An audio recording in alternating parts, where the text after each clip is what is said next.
All right, hi everybody. I am so glad to see everyone, even if I'm not seeing you. Just to reintroduce myself, my name is Naledi Saul. I'm the director of the Office of Career and Professional Development, and half of my team is on this call or on this presentation today because we have a goal of really using this time and helping you think about how to use this time to be as productive as possible regarding your career and professional development. And so this session is actually the fourth that we're doing this week. And our hope is that you will come to sessions, you will look for our emails, you will, and you will sort of use this time, maybe even scheduling an appointment, that you'll use this time to really think about how to continue to position yourself, because the strategies haven't changed. What's simply changed is that we're in this unusual situation now. And so this goal of kind of thinking about your mentors and your sponsors, finding your mentors and your sponsors, is something that you should be thinking about all the time. And we're going to talk a little bit today about sort of how you're going to use your mentors and sponsors during this time as we sort of navigate this disruption. But I just want to kind of briefly go over what we're going to talk about today.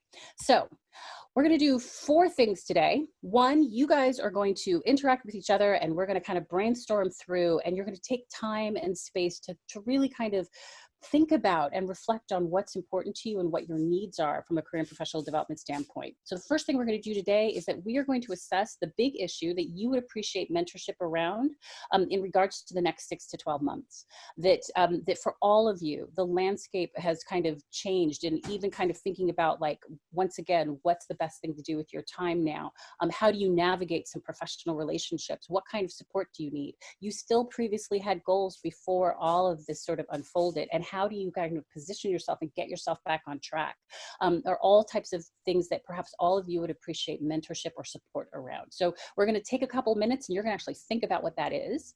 The second thing is that we're going to discuss the different archetypes of mentors, because they're different type of mentors who actually solve different type of problems. And it's really helpful when you kind of think about not just having a mentor, but sort of multiple mentors who are going to help you, to think about what kind of mentors are helpful, and also kind of thinking a little bit about some unique things that are going on with your relationship with your PI, who is your mentor, but also has a supervisory and an educational role function.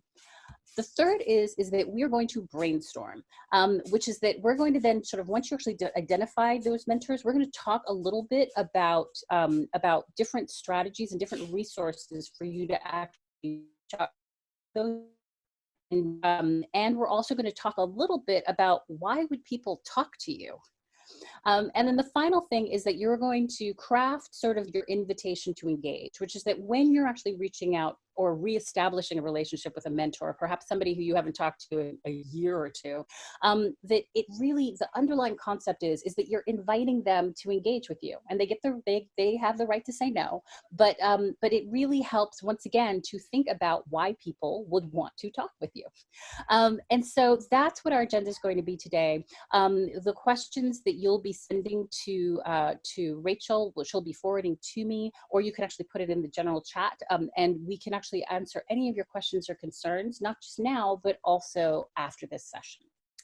So in short, we are going to sort of think intentionally about building your professional community. So let's do this first one. So the first thing is that we're going to sort of talk about the big issue. And the thing that you just need to sort of understand about sort of finding a mentor or cultivating mentorship relationships is that before you seek a mentor, you need to sort of articulate your big adventure or your big issue that you actually want support on. And one of the things that I think that's really happened to a number of people is that this week has just been about thinking about, well, what is, I mean, my lab just shut down, like what even do I want support on? But that's where we're going to start. And so one of the things we're going to do is that we're going to actually do our first breakout, which is that you guys are going to go into breakout rooms of 3, and you are going to take 2 minutes to just think about and try to articulate what is the big issue that you need to navigate over when you look at the next 6 weeks, when you look at the next 6 months, 6 to 12 months. Like, what is your big adventure?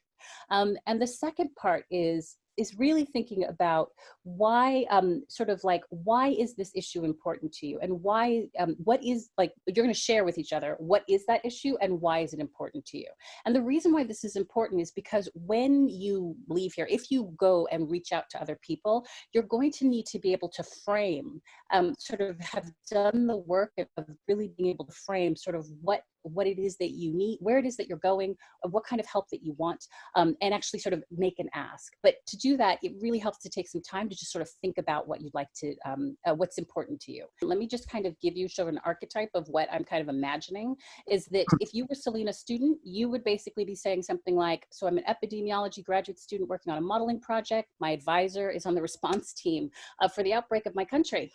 And in fact, she's working with the government to create models to predict the trajectory of the disease.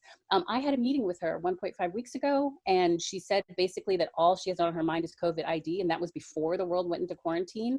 And I just finished what she asked me to do, and want to send it to her. But I've got this question now about how am I supposed to kind of work with this and sort of like manifest this relationship, and work and navigate this relationship, because I don't want to seem tone deaf, leave her alone. I'm just not quite sure. And just so you know, this was a question that was actually sent out on academic, I don't know if a number of you know an online resource called Academia Stack Exchange, but this was a question that somebody actually put out there. And that might be different from what might be going with parti postdoc, where he might sort of say like, I'm a cell and molecular biologist in academia, I'm transitioning, and my goal is to transition to become a scientist in biotech.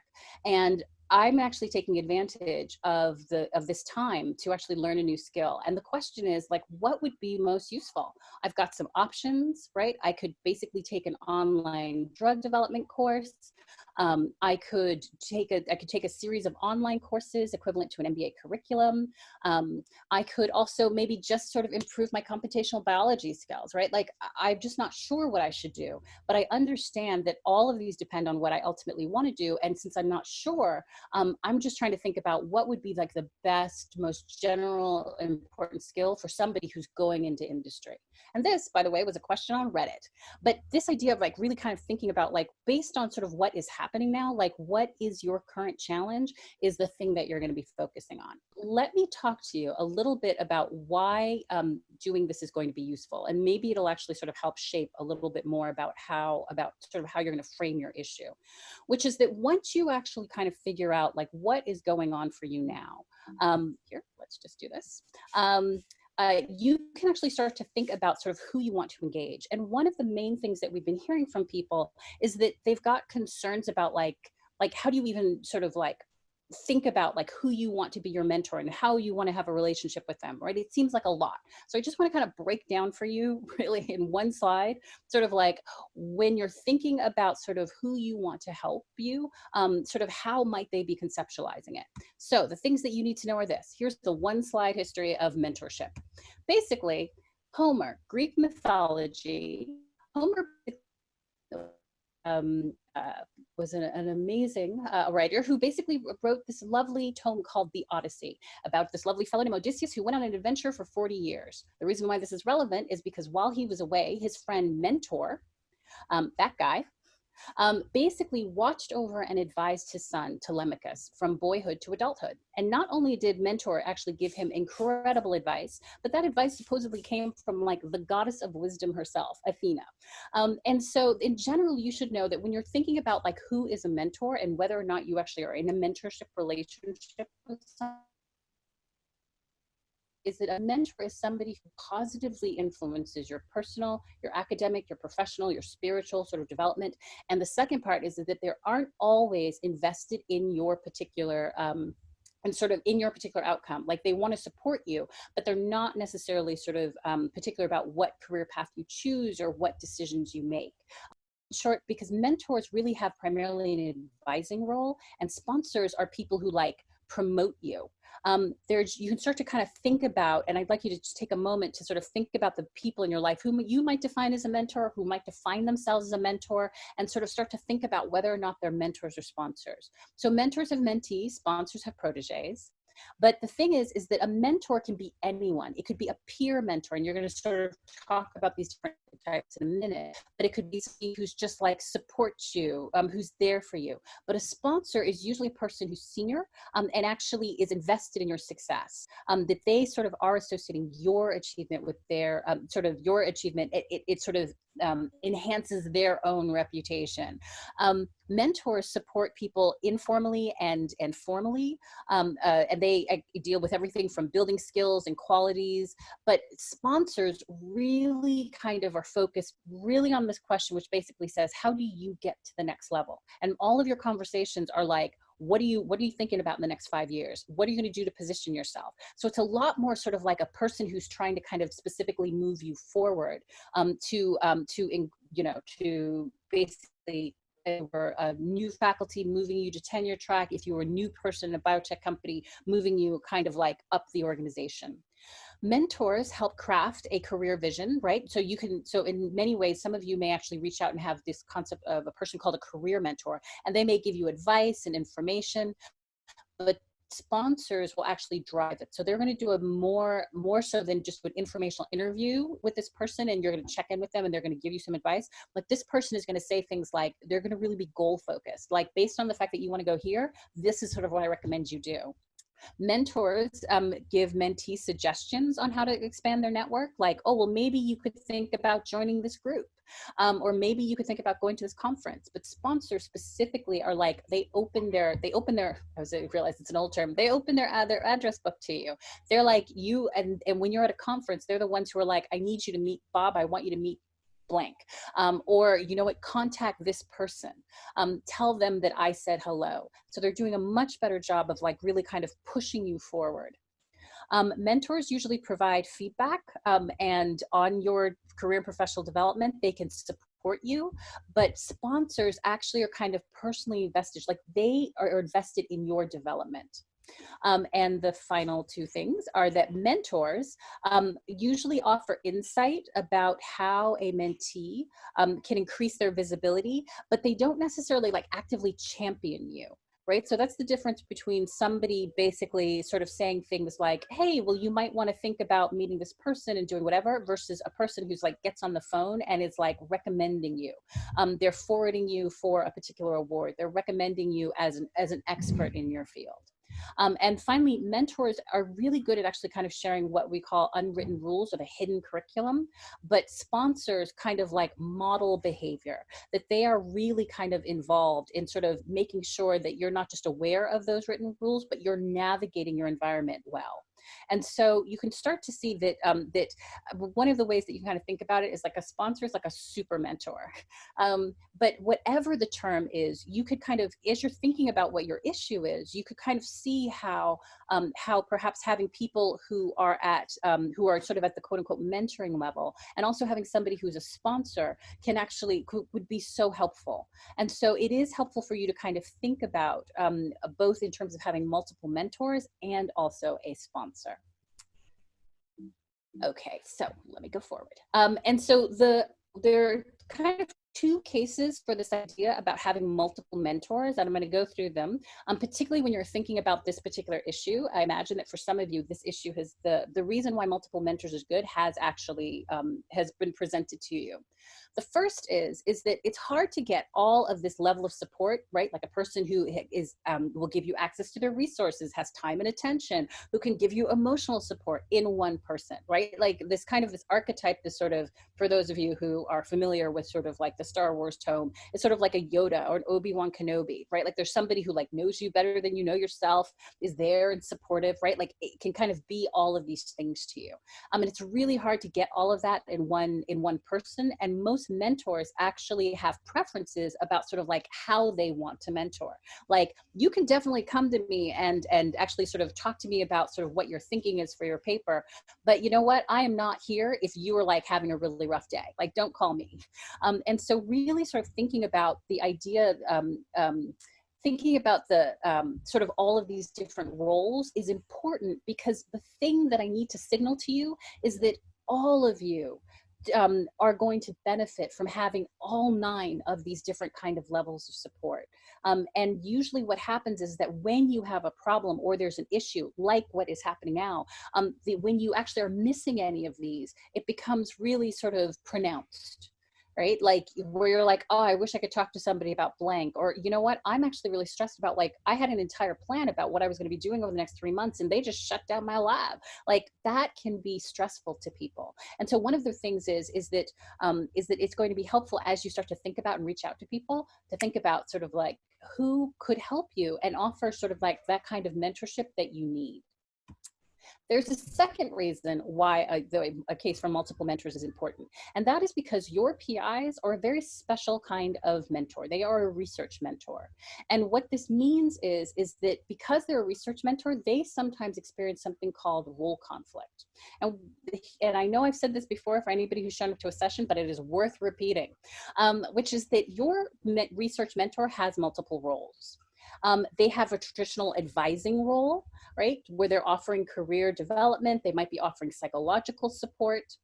They have an educator role where they actually are sort of teaching you either specific specific skills, or sort of like how to write a grant, or they are actually helping you sort of develop your thinking in terms of your moving towards independence.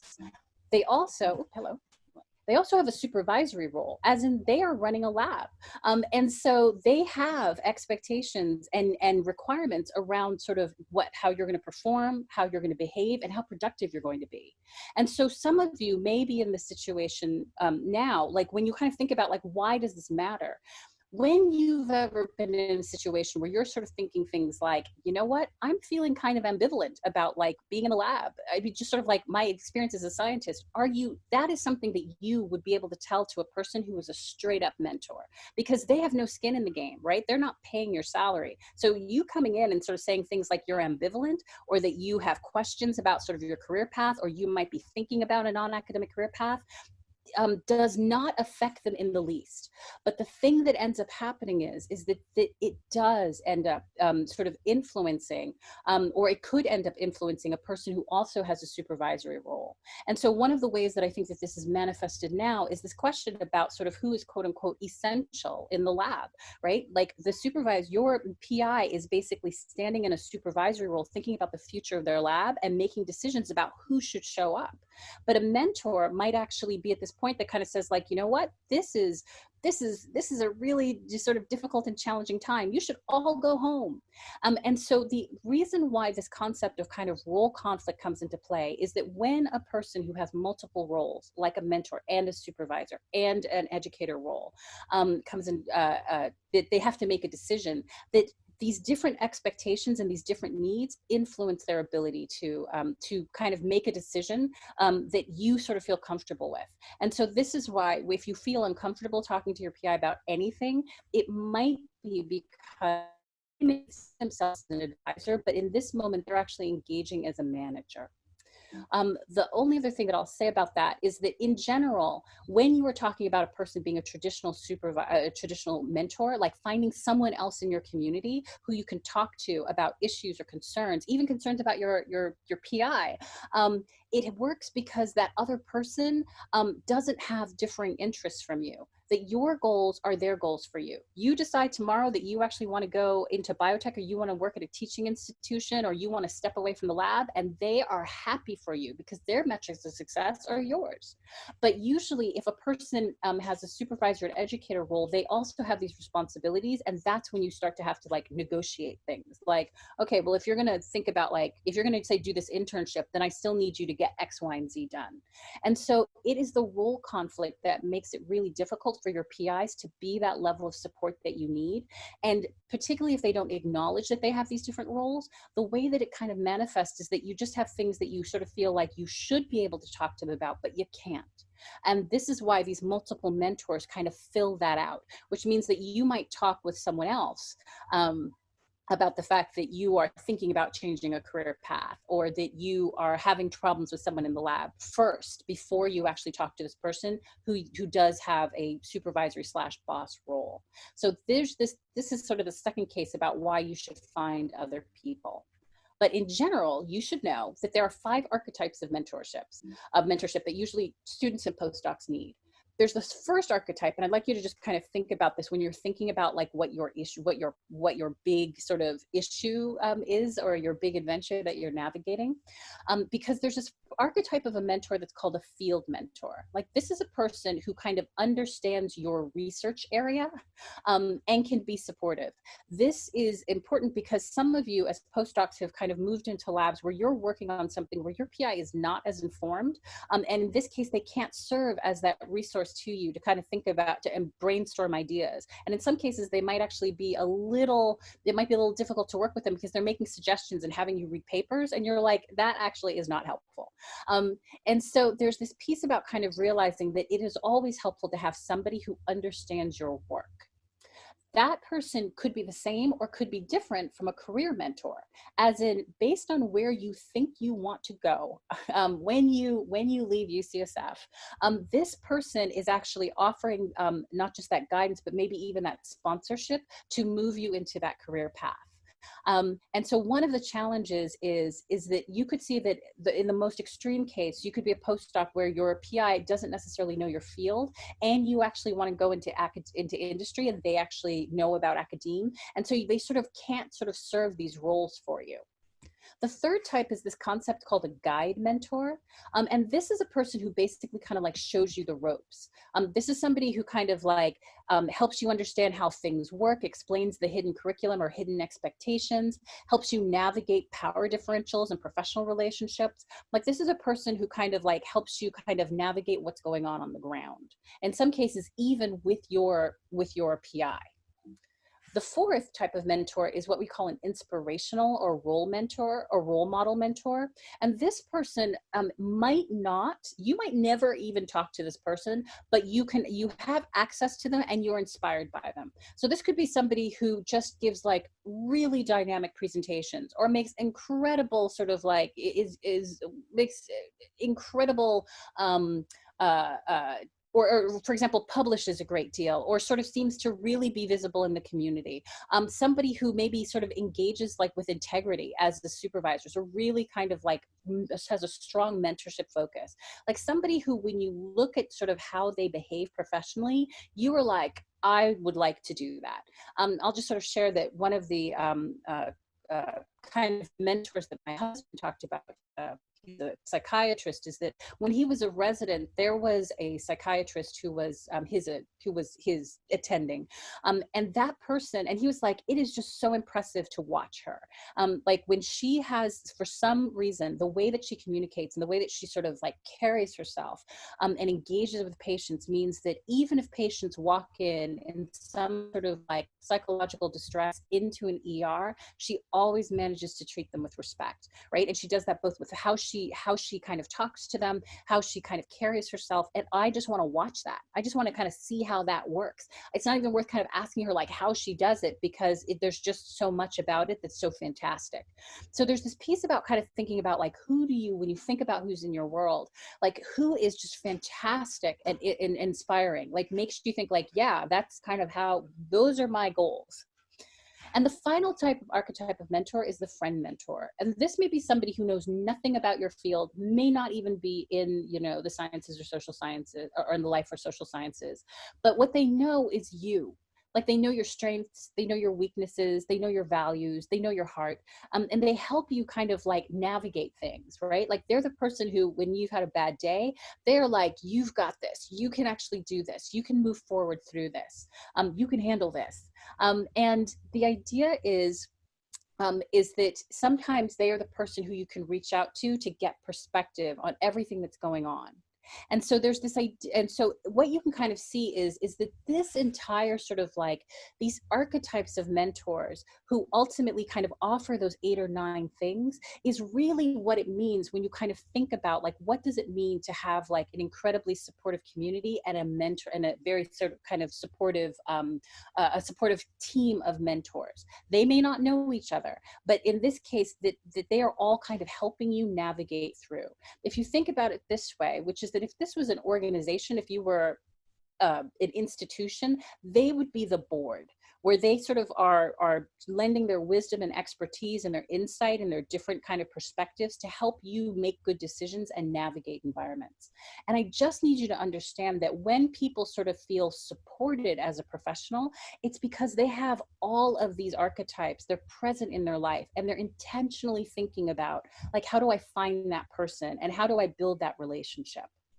And so actually I'm going to turn to Rachel just to sort of see how we're doing on the check-in, because we'll actually go back to the first part, which is actually thinking about sort of what is your issue, and why is it important to you. But I'll then also, we'll do that for the first sort of 10 minutes, and then we'll actually also kind of stay in there and we'll do the second part, which is then thinking about, based on what your issue is, like think of your issue again, what types of support do you need? Like what archetypes of people would be helpful to you? And the reason why this is important is that it's really hard to actually kind of like think something like, I know I'm interested in industry, but I don't know anyone. And so you don't think about the person, you just think about the archetype of support that you need first, to help you get there. Got it. And the final thing I'll say before you do that is that if we go back to Selena Student and Pradeep Postdoc, for Selena Student, where she's like, my advisor isn't available, and I'm not quite sure about the professional etiquette of discussing this with my advisor or how to move forward on my work, she might kind of say things like, I need someone to guide me to sort of figure out how to have these conversations and sort of like what is appropriate or not appropriate.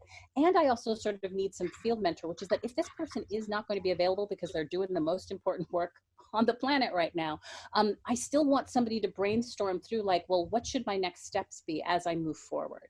I'd like to kind of think about who I could work with to, or who might talk to me to kind of bounce some ideas off as I sort of move forward. Because I guess it's an opportunity for me to develop independence. Versus say Pradeep Postdoc, which his big thing was, what should I do at this time to best position myself for an industry career?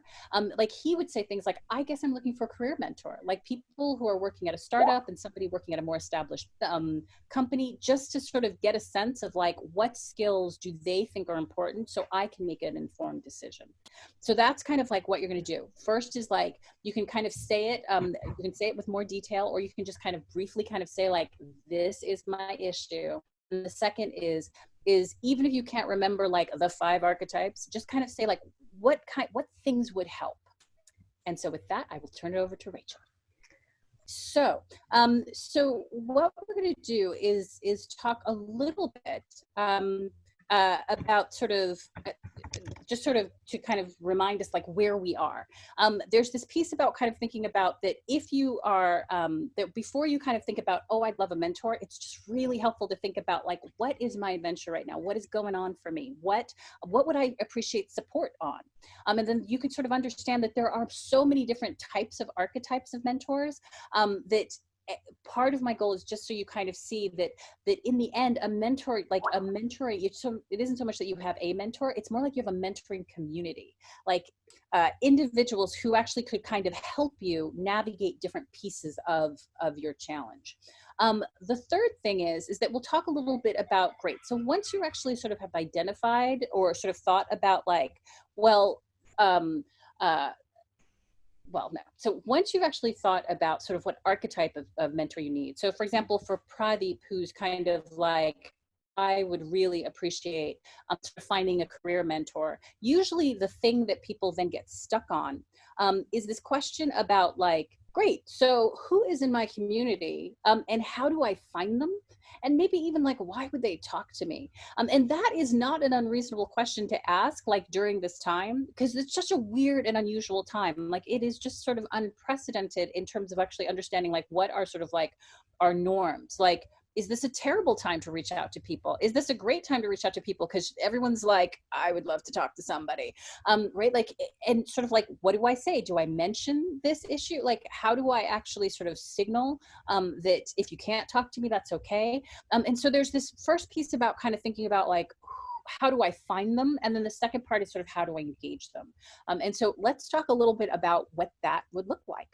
Let's talk about how you find out who people are in your community. So in general, we are recommending, we've got sort of two recommended strategies. But in general, so here's the thing that I'd like you to know. There are two main suggestions that we think about when we're reaching out to people who you do not know at all. The first, as you know, is LinkedIn. And this, by the way, if you were at home, is a wonderful time on LinkedIn. If you go to our career.ucsf.edu, we have a lovely example of a person who basically created, who we basically sort of annotated his UCSF LinkedIn profile.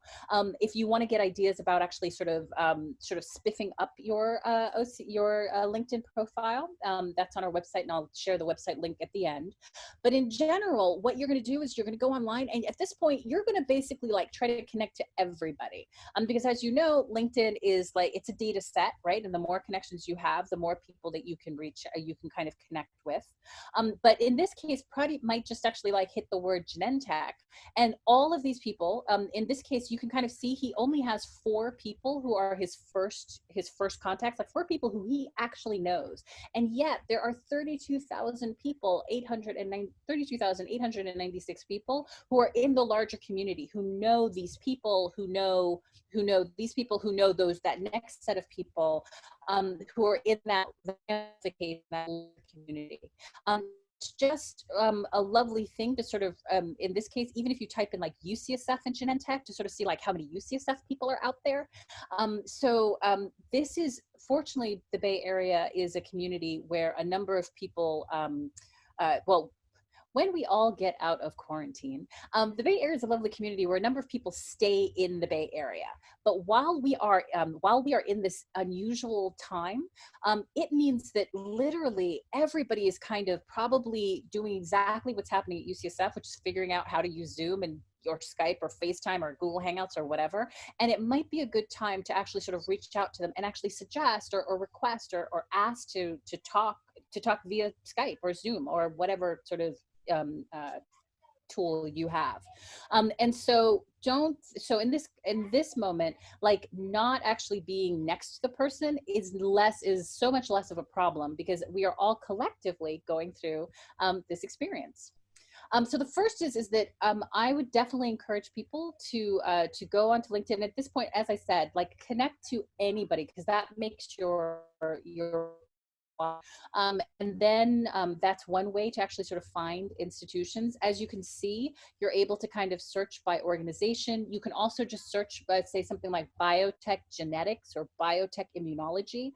So there are different ways to sort of, it would be different ways for Prati to actually like find people who might talk to him, either because they a common affinity, like you were previously at UCSF, or they maybe have a common affinity because you both are basically doing the same type of work, or maybe it's a common affinity because you both know the same person.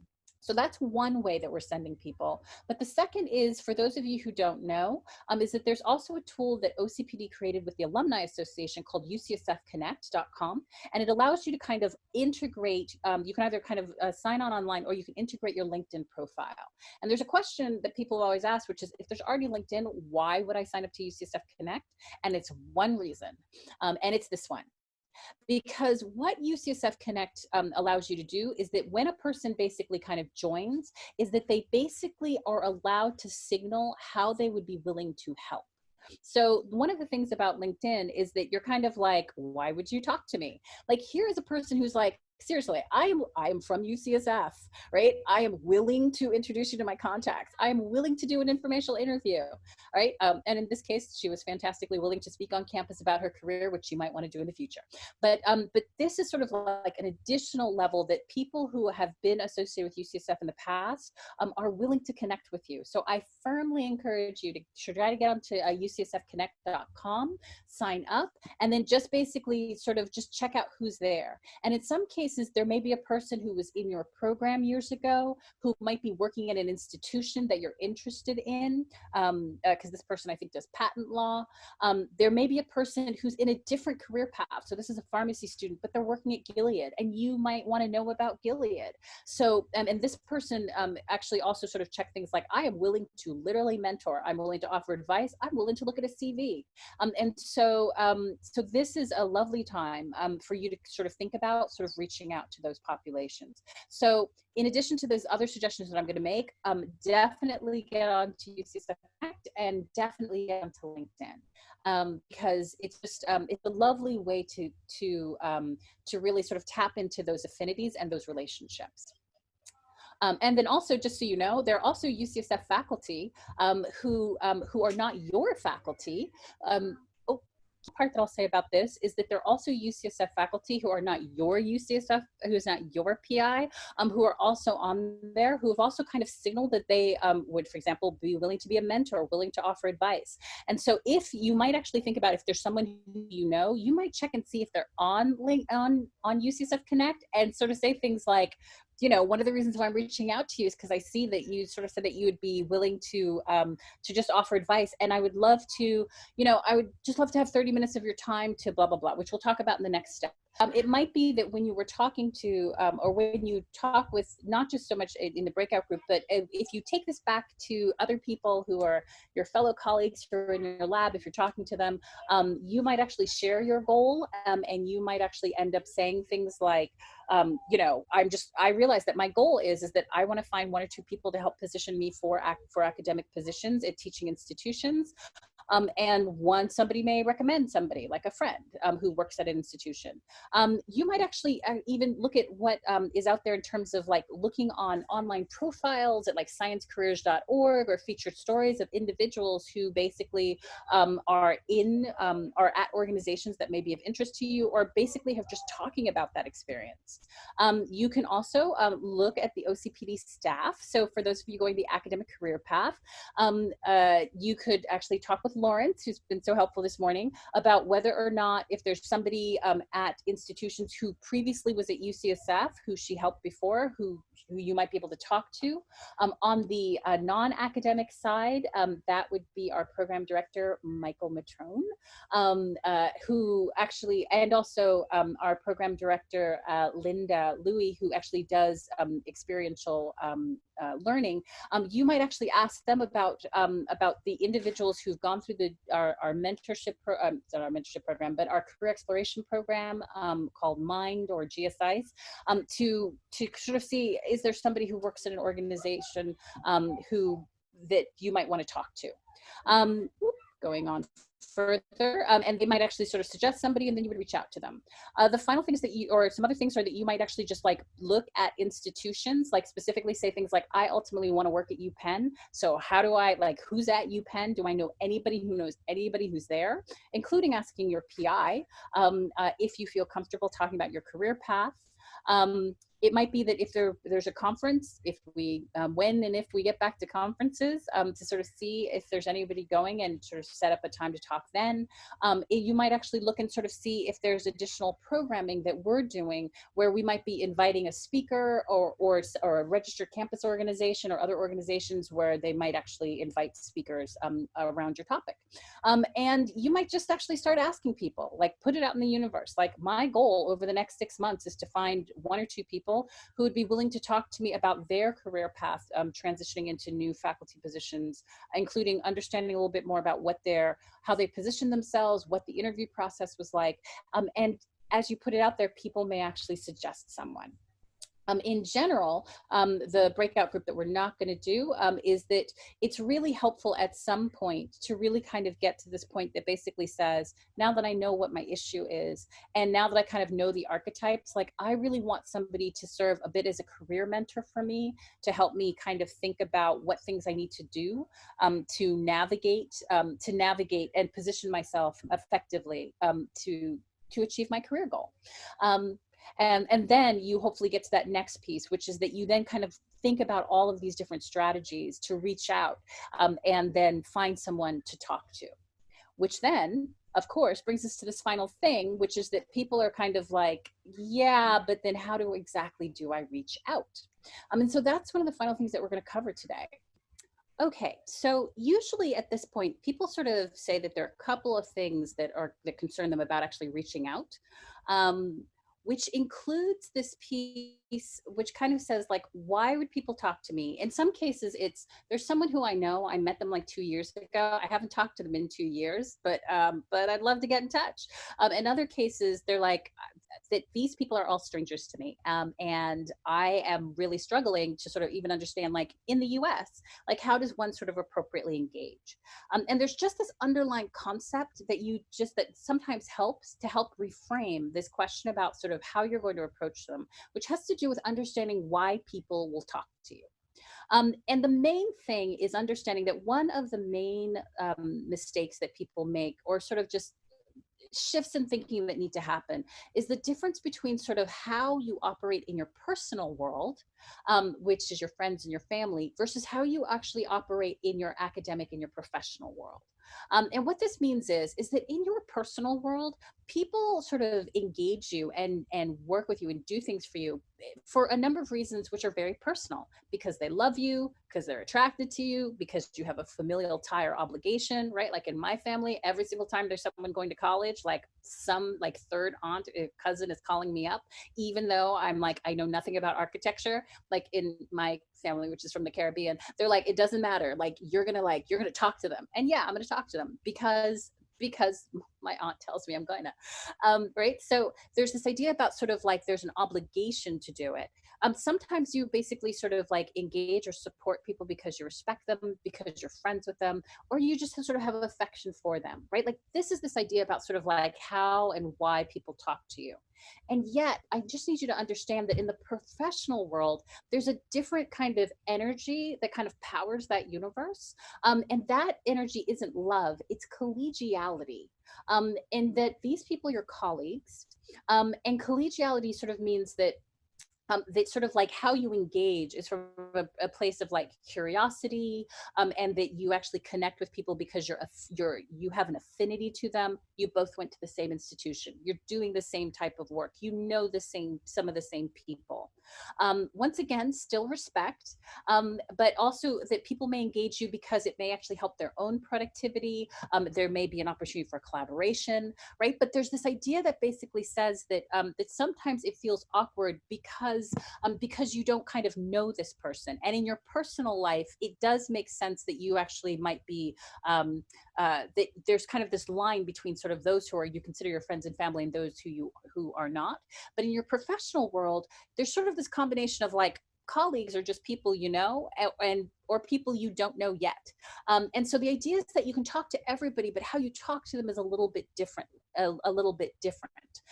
And so the main thing that I just need you to understand is that when you kind of talk to people who are mentors, or even sort of, they don't necessarily define themselves as mentors, but they do informational interviews, there are reasons about why they will talk to you.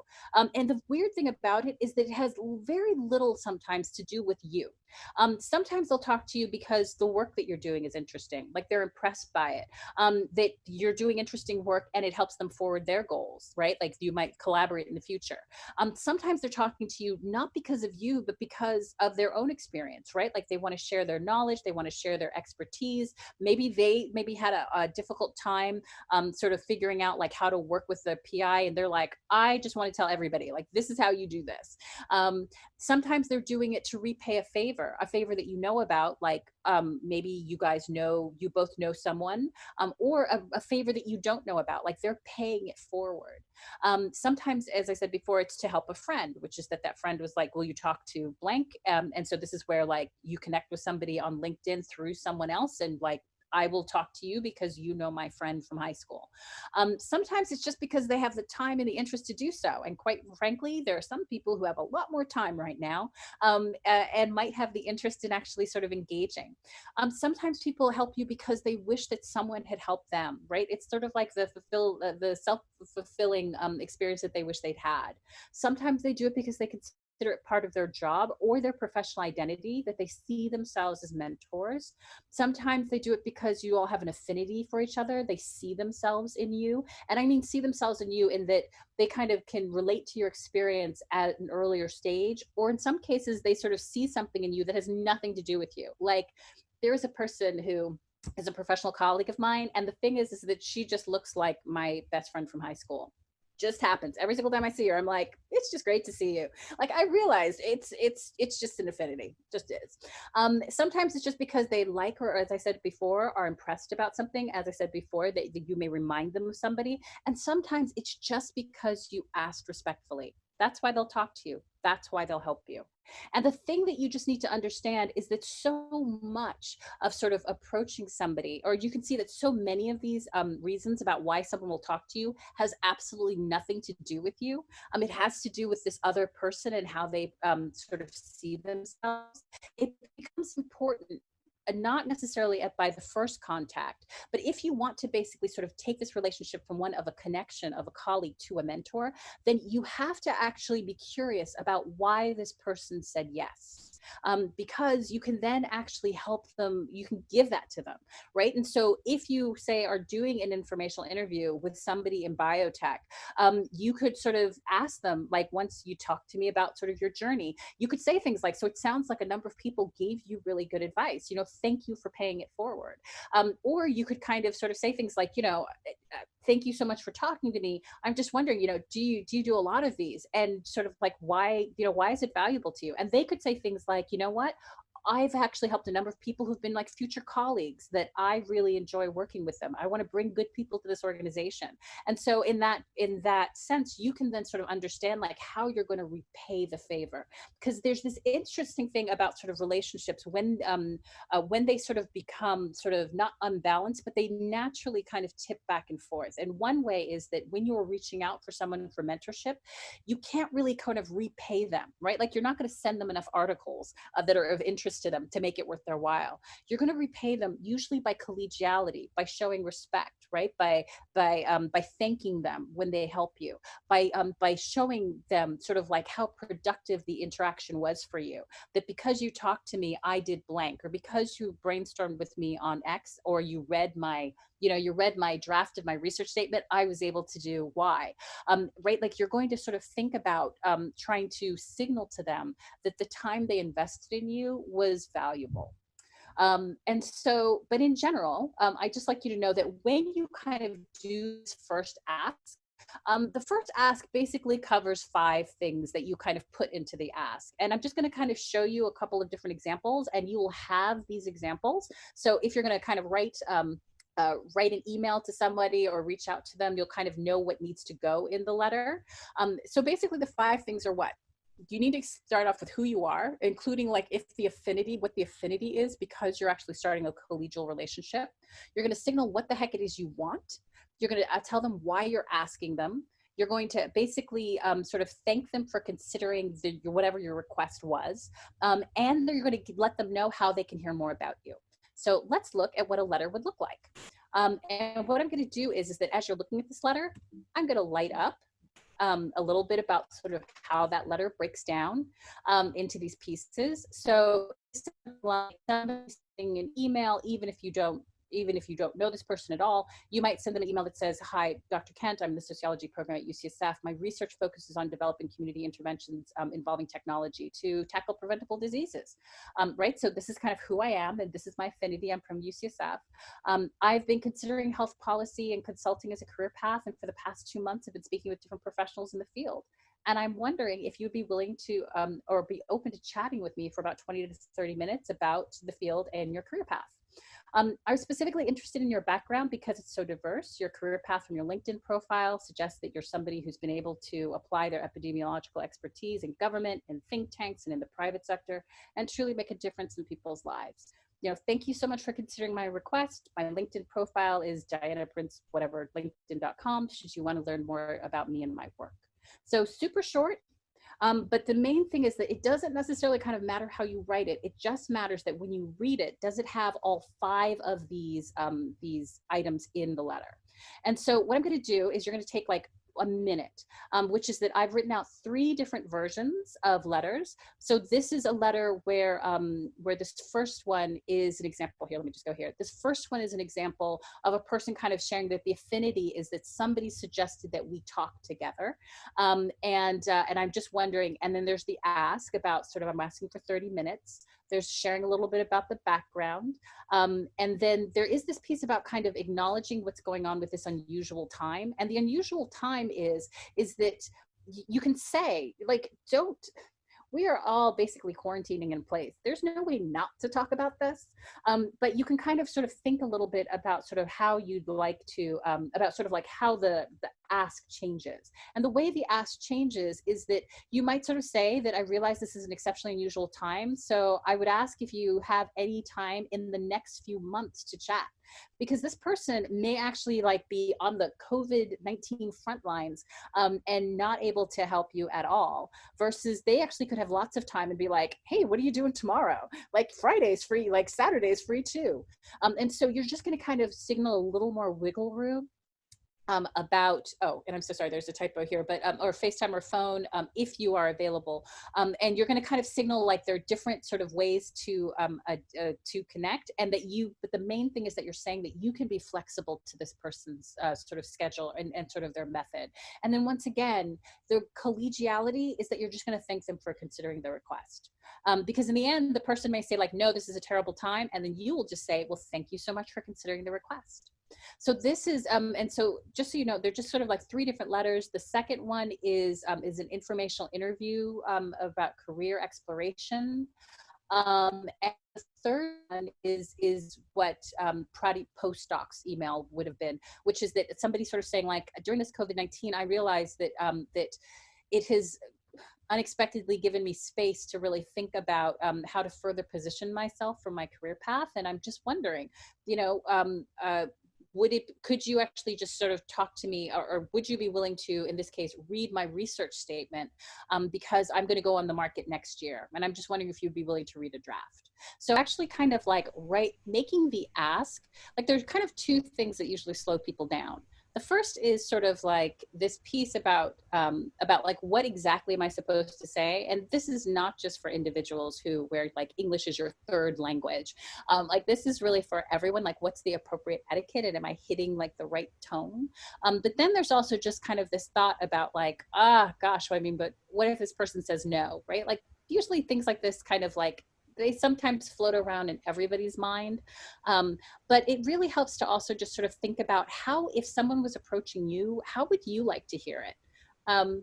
Right? Like if some undergraduate like reached out to you and was like, hey, I see we both worked in, that you were in Dr. So-and-so's lab, and I'm thinking about graduate school. And so I'm just wondering over the next like 4 or 5 weeks, if you would have some time just to talk to me about sort of like how you chose a graduate program.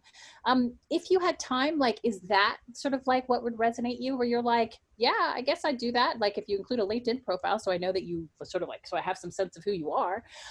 Like just also think about, put yourself in that person's position and sort of imagine like, how would you like to hear it? And start with that intentionality. Got a question in the chat too, Naledi. Oh, great. Someone asked, so I've sent letters like this, like these asks before, and sometimes receive no response. Is there a recommendation for what to do in this instance? Send a follow-up, let it go, etc.?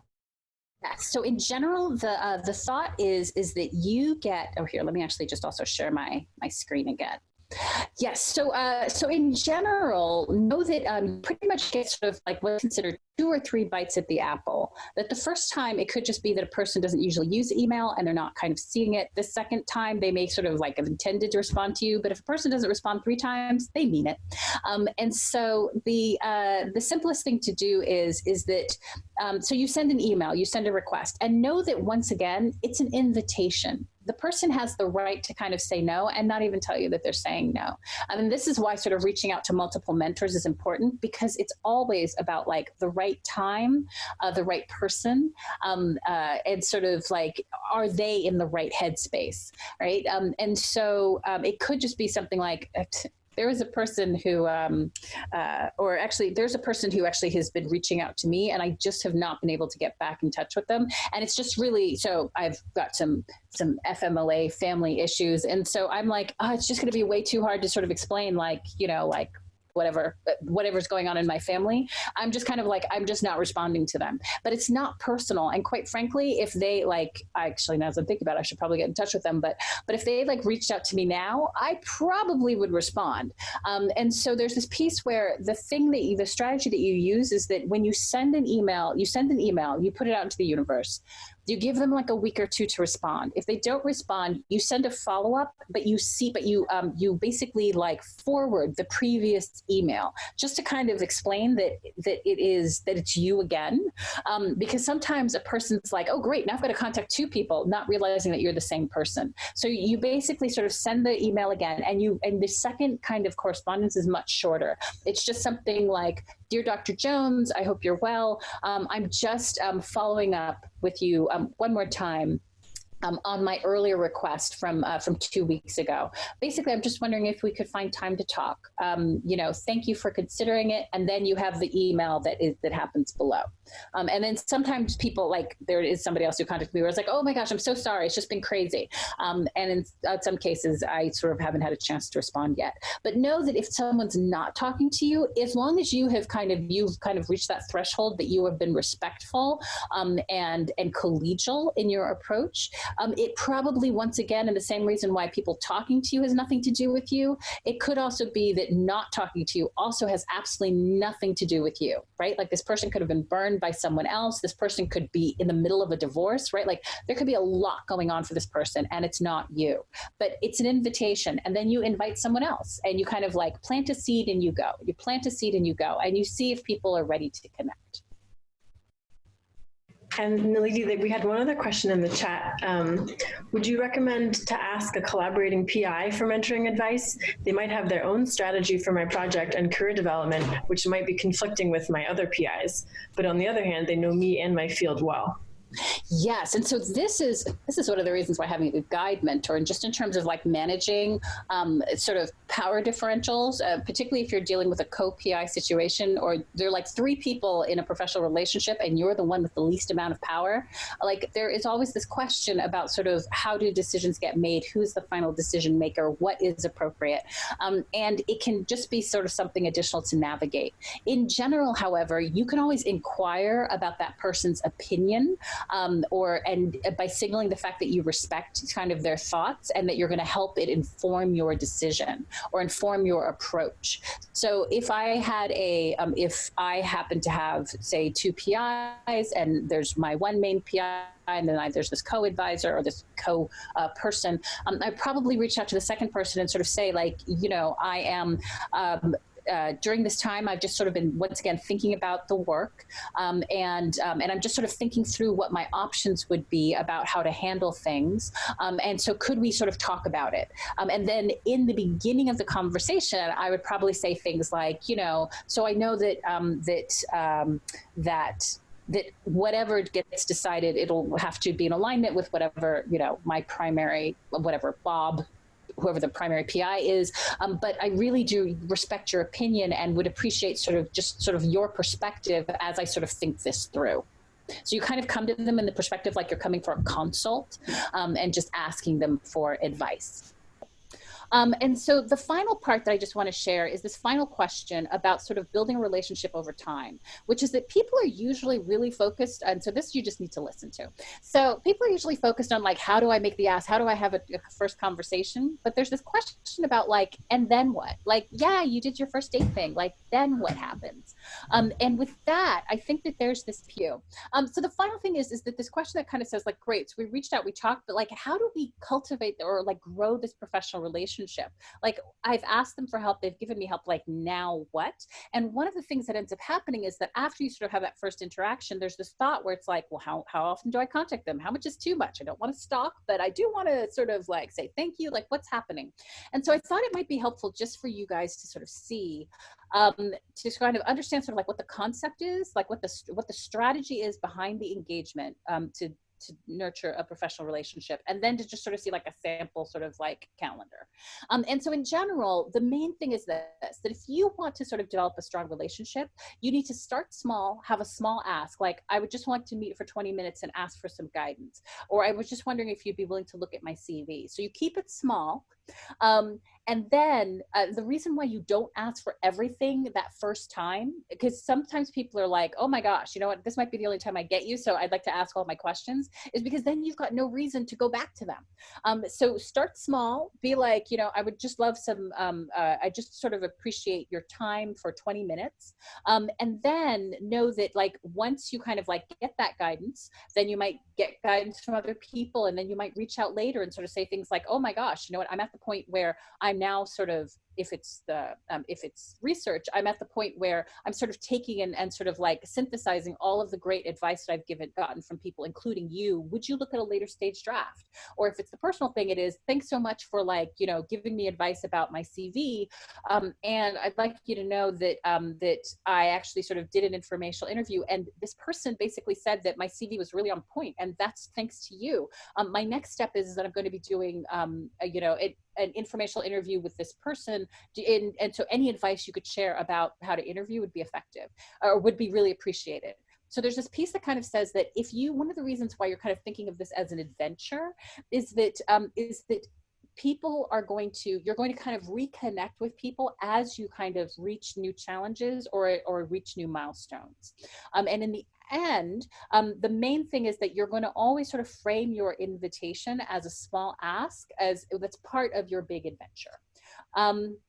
And so what that looks like is that in general, your focus is going to be sort of three things, which is that when you're talking about being collegial, you're really focusing on this idea of being clear, concise, and respectful, as in that you're going to pay respect to their knowledge, their expertise, or their experience, right? Not only are you going to tell them why you're asking them, but you're going to go back afterwards and sort of say things like, you know what, it's been 5 days since we talked. I really appreciate it. And one of the things I've been thinking of is what you said about X. And that actually has got me thinking about why. So just really, I want to thank you again for taking the time. So there's this piece about sort of kind of signaling the fact that when they invested in you, that there was a really good outcome for you. And then the final thing is that you're going to signal that you owe them.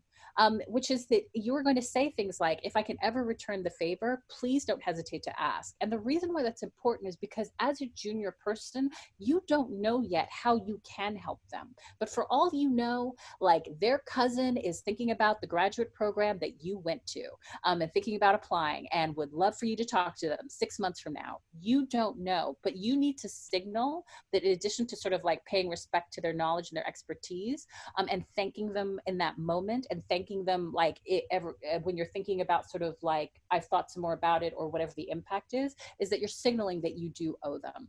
And the final thing is that you might talk to somebody and be like, this was totally useless.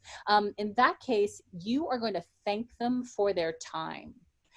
Right, which just really appreciate you taking the time to sort of sit down and sort of hear my issue and sort of help me think it through. I really appreciate that. And that's going to be it. And the final part is this piece about sort of the idea is that because you are on an adventure, that you are going to let people sort of follow it. And so even if you haven't talked to someone in a year or 6 years or whatever, right? Like you can always kind of reach out and sort of say things like, hey, you know what? In fact, this did happen. On LinkedIn, it has one of those functions where like people pop up, and one of my first amazing supervisors popped up. Her name is Marguerite Rippey. And I was like, I should really just talk to her. I've got time to send an email now. And I was thinking of just sort of emailing her and just thanking her and saying like, hey, your name popped up on LinkedIn. And I was just, and I realized that I just wanted to see how you're doing and say thank you. That one of the things that happens now is that you and I actually teach career and professional development things or issues around supervision, and you sort of stand out in my mind as one of my first amazing supervisors, right? Like you were just so chill, and I really appreciate that. And I just would like you to know, like there's this piece about kind of just letting people understand that if they're going to sort of take the time to mentor in you, particularly since a lot of it has to do with what's going on for them, about sort of like why they're personally doing it, basically kind of thinking about how that person has helped you and sharing that is valuable. And so anytime the person sort of, not any, but if a person sort of said something to you and like 2 months later you like connect, or you sort of think about it, or a person sort of gave you advice on an early draft, like let them sort of see the later draft. If a person gave advice and suggested you read something and you read it, tell them sort of like what, not that you read it, but what the impact was. Um, there is the other thing as well, which is that if you do see somebody or something of interest, or know somebody who might be a good contact for them, there is that part about connecting. But usually with very senior people, particularly like a sponsor, like you don't yet necessarily know someone who they necessarily think that they need to know. And it isn't really clear if there's a paper where you're like, oh, I saw this and I thought of you. It doesn't really happen that way. And so in this case, you aren't really kind of paying, you aren't sort of engaging as a colleague, as in we're exchanging information. It's really more that what we are engaging colleagues and that I'm paying respect. And the final thing is just milestone, something like, you know, we spoke 6 years ago, or you know what, one of the things features in LinkedIn is that it pops up and sort of says like, you know, it's X's work anniversary, or that it's happy, or their birthday or whatever. Just reach out and say hey, because I think that what's really interesting to me about this particular time when we're all sort of at home is that we actually sort of need to think intentionally about connecting with people, because we're usually by ourselves now, right? Like it's not sort of like, well, I was going to go to this conference anywhere. Like this is something where you're going to sort of think about, and the opportunity to think about, like, who do I want in my community? Like, who do I want to connect with and engage? And then to sort of intentionally reach out and and and connect with them, or invite them to connect, realizing that they might not be able to right now. But in general, I just want you to kind of see that, that said, you don't have to quote unquote kind of go overboard. And so you could imagine a scenario where like you send an email request to chat, you then chat, you then actually send an email afterwards saying, thank you for chatting, and it was helpful because of X. I'd love to keep in touch. And by the way, there are sample emails on our website, or sample thank you notes on our website. If you go there and just type in thank you note, you'll find samples because there's a structure to them. It might be that, and then people are like, well, how often do I get in touch? So if you really wanted to kind of like really strengthen the relationship, you could sort of like send out an email like a couple months later, sort of letting them know the impact, the further impact of what they did. You might actually reach out to them if you say joined an organization that they suggested, or if you got further feedback that what they shared was actually on point. You might actually sort of contact them later in the year and sort of give a brief summary of what's going on. And in the at the end of the year, you might ask if they're going to the next year's conference. But in general, I just want you to know that this is usually way too much, right? Like, because if you did this with like 12 people, you'd be doing nothing other than like cultivating your community. You wouldn't have time to get work done. That this is usually sufficient for when you're just reaching out to people. You do the first email request to chat, you thank them for it. And then months later, once sort of like the fullness of the benefit of their time and energy and effort becomes realized for you, you then reach out and just say, hey, thanks. I just want you to kind of let you know, like you talked to me for 20 minutes about X, and I just wanted you to know how it turned out. And that usually is enough. And so it's okay, even if like a month has passed, a year has passed, 2 years have passed. And even if you were like, oh, I'll definitely be in touch in like 2018 and it's 2020 and you're looking at a card and you're like, oh yeah, I missed that. Nope. The unusual times bring up opportunities. And in this case, you can say things like, I was just basically organizing my files and your card, I saw it.